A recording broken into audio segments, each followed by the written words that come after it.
नमस्ते, म दिनेश भट्ट। आज चाहिँ हामी यता कोलपुर पार्क वनपाटिकातिर चाहिँ नि आएका छौँ र यहाँको यो पार्क चाहिँ अवलोकन गर्ने क्रममा यहाँहरूलाई यो भित्रको केही दृश्यहरू चाहिँ नि म देखाउन गइरहेको छु। हेर्नुहोस् है त। यता यहाँहरूले देख्न सक्नुहुनेछ विभिन्न प्रकारका यो वृक्षहरूमा चाहिँ आफूभित्र आनन्द खोज्नुहोस्। वाउ, क्या गजबको चाहिँ नि लेखाइ छ है त। यता देख्न सक्नुहुनेछ एउटा वृक्षको चाहिँ नि उसमा इट्टाहरू त लगाएको छ, तर यसको डेकोरेसन, यसको म्यानेजमेन्ट चाहिँ नि यहाँहरूले यो देख्न सक्नुहुनेछ है त।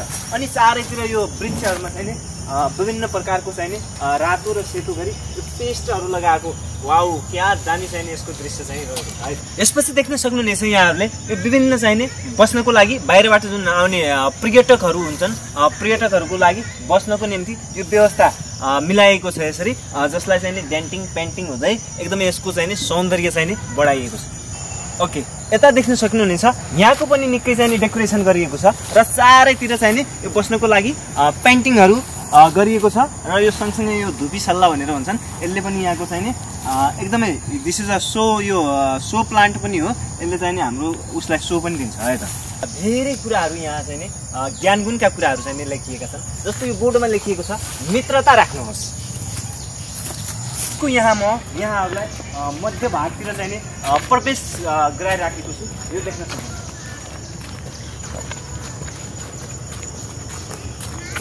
यता देख्न सक्नुहुनेछ उद्धारता प्रोपकारी बन्नुहोस्। यो धेरै नै राम्रो।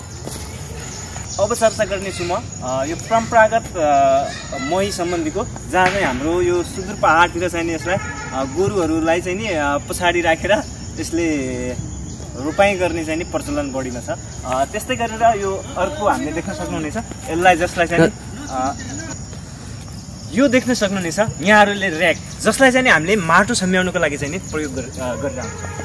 अनि यता देख्न सक्नुहुनेछ यो परम्परागत हलो, जसलाई चाहिँ नि हाम्रो सुदूर पहाडमा गोरुहरूमा चाहिँ नि यसको प्रयोग गरिन्छ र यसले चाहिँ नि खेतहरू जोत्ने र माटो खुकुलो पार्ने काम यसले गरिन्छ है त। अनि यो पनि अर्को हलाको प्रकार नै हो, तर यो फरक प्रकारको छ, जहाँ त्योभन्दा अलि भिन्नै हो।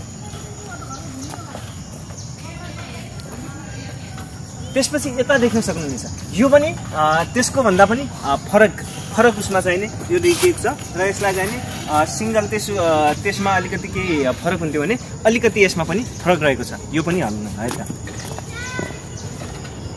यो देख्न सक्नुहुनेछ यो परम्परागत ढिकी हो, जहाँ चाहिँ नि हामीले यसमा विभिन्न दलनहरू चाहिँ नि कुट्न चाहिँ नि यसबाट सक्छौँ। यहाँ चाहिँ नि यो विशेष यो तल्लो भागमा चाहिँ नि यसको दाना राखेर चाहिँ नि पिस्ने चलन रहेको छ र यसलाई चाहिँ नि ढिकी भनेर पनि भन्छ। यो देख्न सक्नुहुनेछ यहाँ, यसलाई चाहिँ नि हाम्रो भाषामा कोलु पनि भनेर भन्छ र यसमा चाहिँ नि हामीले कागती, जुनार, मौसमी, सुन्तला, चुक लगायतका चाहिँ नि दानाहरूको चाहिँ नि यो भित्र चाहिँ नि हालेर रस निकाल्ने चाहिँ नि गर्छौँ र यो तलबाट चाहिँ नि रस चुइने गर्दछ। उनीहरूले पिङ खेल्दै रमाइलो गरेको दृश्य पनि यहाँहरूले यो देख्न सक्नुहुन्छ है त।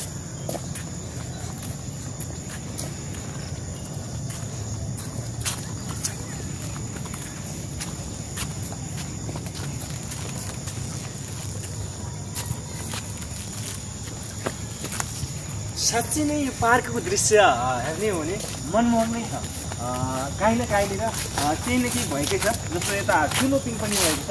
यो विशेष त यो दसैँ तिहारको बेलामा चाहिँ नि खेल्ने गरिन्छ। यसमा चढ्दै यहाँ खेल्ने गरिन्छ है त। यो पनि मैले यहाँ बैतडीबाट यहाँ पुगिसक्दासम्म मैले यहाँ यो पार्कको विशेषता अझै थप रोमाञ्चकारी बनाउनको निम्ति यो बच्चाहरूले खेल्ने सानसाना भनौँ न, ठुला मान्छेहरूले पनि खेल्ने यो चाहिँ नि तस्बिरहरू पनि यहाँहरूले देख्न सक्नुहुन्छ। यसमा सबै किसिमका चाहिँ नि व्यायामहरू पनि गर्न सकिन्छ, जसले चाहिँ नि जीवनको भनौँ न हामीलाई चाहिँ नि कसरतले गर्दा झनै फाइदा नै हुने यी दृश्यहरू यहाँहरूले देख्न सक्नुहुनेछ। यो सँगै यहाँहरूले यता देख्न सक्नुहुनेछ रिङ। यो रिङ यसरी घुम्दो रहेछ। यो रिङ मैले आज पनि देखाइदिनु होला क्यामेरामा। यता खेलिराख्नु भएको छ।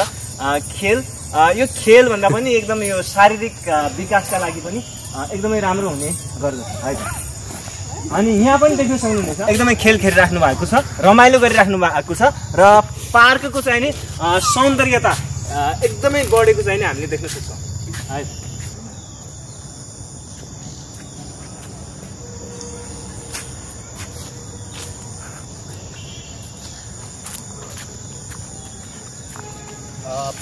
पार्ककै भित्र रहेका यहाँहरूले विभिन्न स्टलहरू पनि देख्न सक्नुहुन्छ, जहाँ चाहिँ नि स्टल नम्बर 5 लेखिएको छ यता, त्यस्तै गरेर त्यता स्टल नम्बर 4 लेखिएको छ।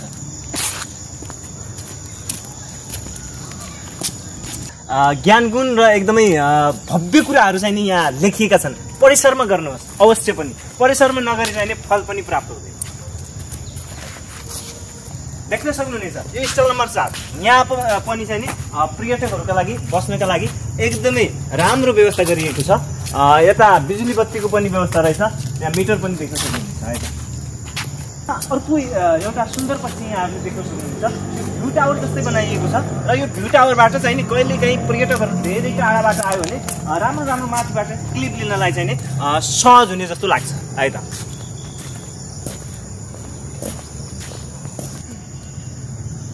अन्तिममा यो कोहलपुर पार्कलाई चाहिँ नि यो सभ्य र भव्य एकदमै भनौँ न मर्यादित जुन यहाँ बनाइएको छ, यहाँहरूको पब्लिकले म विशेष गरेर उहाँहरूलाई चाहिँ नि हृदयदेखि नै आभार व्यक्त गर्न चाहन्छु र उहाँहरू भेटिएमा उहाँहरूको मुखारबिन्दुबाट पनि म केही क्लिप यहाँहरूको माझमा जोड्ने नै छु।